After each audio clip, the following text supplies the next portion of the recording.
Assalomu alaykum tumanimiz aholisi va mehmonlari.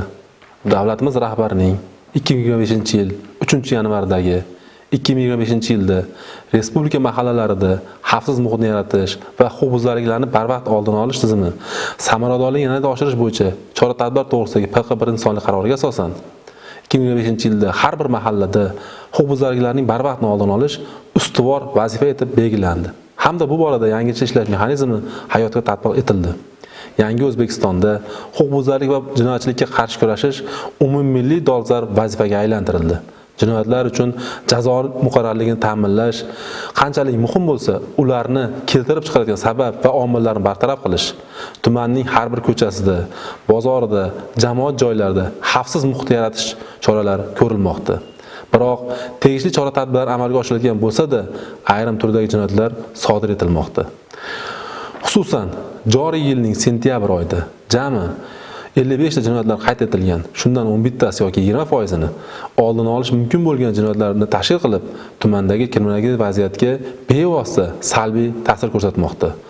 Oldini olish mumkin bo'lgan jinoyatlarning asosiy salmog'i, ya'ni 18% o'g'irlik va firibgarlik, 9% oilaviy zo'ravonlik, 18% yo'l transport hodisalari, 36% yengil tan jarohati yetkazish bilan bog'liq jinoyatlarni tashkil qilgan.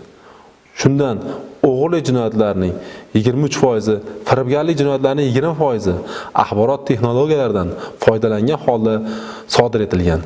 Yuqoridagi jinoyatlarni oldini olishda fuqarolar tomonidan mulklariga ehtiyotkorona munosabatda bo'lishlari, buning uchun uylari va yashash xonadonlarini qarovsiz va ochiq holatda qoldirmasliklari, video kuzatuv kameralari o'rnatishlari, qo'riqlovga olishlari lozimligi, mol-mulklarini qonuniy tartibda rasmiylashtirilgan holatda savdo qilishlari, axborot texnologiyalaridan, xususan internet ijtimoiy tarmog'idan foydalanishda firibgarlarga aldanib qolmasliklari, shaxsni tasdiqlovchi ma'lumotlarni hamda plastik kartalari raqamlarini begona shaxslardan sir saqlashlari va avtotransport vositalarini boshqarishda yo'l harakati qoidalariga to'liq rioya qilishlari, oilaviy masalalarda kelishmovchiliklarni mahalla yetkazilgan vakillari orqali tinch yo'l bilan hal qilishlari maqsadga muvofiq bo'ladi.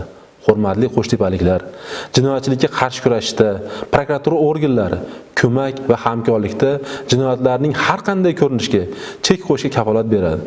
Shunday ekan, aholi keng jamoatchilikni jinoyatlarni oldini olishga hamda ularni bartaraf etishga faol hamkorlikka chaqiramiz.